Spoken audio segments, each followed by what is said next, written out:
Welcome to Righting Wrongs here at Hudgell Solicitors. I'm Keith Phillips, and with me is Neil Hudgell, Executive Chairman who represents hundreds of victims of the post office scandal. Neil, we're here to delve a little deeper into exactly what's going on with the various compensation schemes and what's happening at the post office inquiry. Well, first of all, I want to start with the positives. Many more people are now getting the compensation awards they've waited decades for as a result of new government legislation this year. I think where we would say the wins are being made at the moment are in the Horizon Shortfall Scheme on a sort of case-specific exceptional basis. I think there are some significant problems with the scheme as a whole, but we're finding some fairly sizable victories, for want of better terminology, in cases that have been long-standing and have taken a long time to progress to this point, and bringing resolution for those people at sums that far exceed the original sums that were on the table. With the new exoneration process, there are increasing numbers of people that are getting through that scheme and getting paid in timely order. I mean, there was a slow start to it. Still some people haven't got their letters of exoneration yet, but the speed of the process is increasing. So there's over 250 people of about 900 that are eligible have actually had a payment. There's about 90-something that have been fully paid out.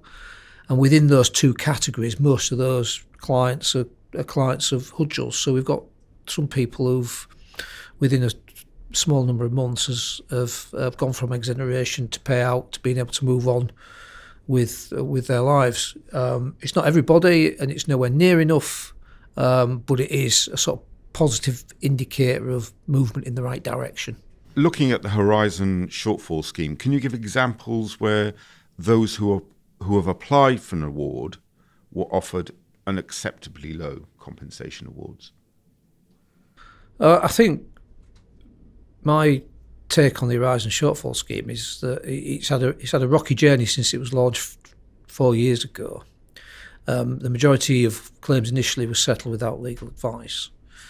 The claims that we have taken routinely secure significantly increased offers, and in some instances hundreds of thousands of pounds more. I think I'd go on a limb and say there hasn't been one case that we've picked up where we haven't been confident of upside to some extent. So just the experience of that indicates there's been a problem with the scheme. And I think that when we last had the director of the scheme in the witness box at the inquiry, he was willing to concede that we'd given a number of examples for the inquiry that showed the difference in position from the original offer to a revised offer to a current offer. And in most instances, those offers are still not sufficient. So there's very clear evidence that there have been undersettlement, probably on a fairly significant scale. Can you give examples of cases where once clients of yours have taken legal advice, the compensation offer has been substantially increased? Plenty of examples, yeah. And again, we submitted evidence to the public inquiry with a table of about 20 odd cases, and there was one case that went from £6,000 to £130-something thousand. Other similar examples. Settled one only this week that had gone from 40,000 to 170. Those are not unique, exceptional cases. These are turning into the norm, and again, that's why it's vitally important that people take advice. Neil, thank you very much, and thank you for listening to Righting Wrongs. If you need further information or advice regarding any issue relating to the post office scandal, head to our website, hudgellsolicitors.co.uk.